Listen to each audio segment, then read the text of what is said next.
খুব অদ্ভুত ব্যাপার হলো 25টা বছর যে বাড়িতে কাটিয়েছি, যে বাড়ি থেকে বেরোতে গেলে জিজ্ঞেস করতে হতো যাব কি না, সেই বাড়িতেই আমি বেড়াতে আসি। সেই বাড়ি থেকেই ব্যাগ গুছিয়ে বেরিয়ে যেতে হয়। যাওয়ার আগে কয়েকবার দেখে নিতে হয় কিছু ফেলে যাচ্ছি না তো। আর ওই যে আমার স্বাদের ঘরটা, এইভাবেই ফেলে চাই আমি।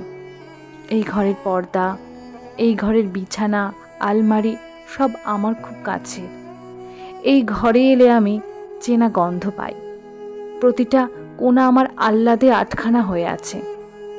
আগে আমি গুছাতাম না, এখন এসে দেখি মা পরিপাটি করে গুছিয়ে বন্ধ করে রেখে দিয়েছে।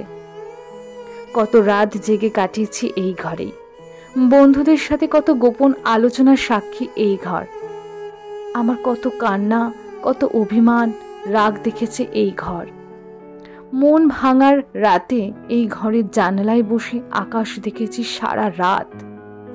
কত ছুটির দুপুরে শালিক পাখির মতো ঝগড়া করেছি মায়ের সাথে। অফিস থেকে এসে ক্লান্ত শরীর এলিয়ে দিয়েছি এই ঘরে। নিশ্চিন্তে ঘুমিয়েছি, কখনো বুক ভাঙা কান্না কেঁদেছি। সব জানে এই সবুজ হলুদ ঘর। সারাদিন ঘুরে এসে অন্ধকার ঘরে পরম শান্তিতে পছন্দের গান শুনেছি কতবার। কত জিনিস লুকিয়েছি খাটের পাশের ড্রয়ারটায়।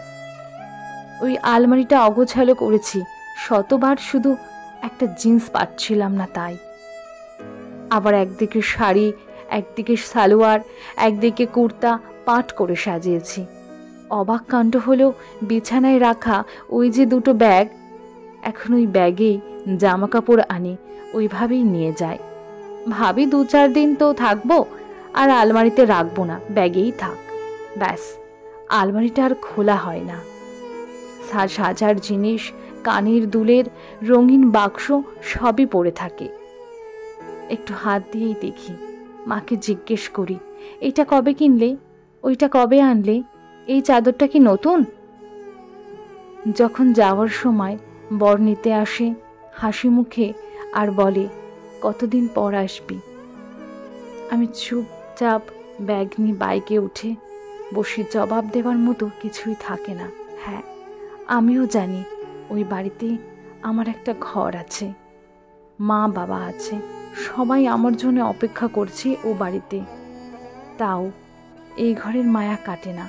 প্রতিবার যাওয়ার সময় পেছন ফিরে আর তাকাতে পারি না।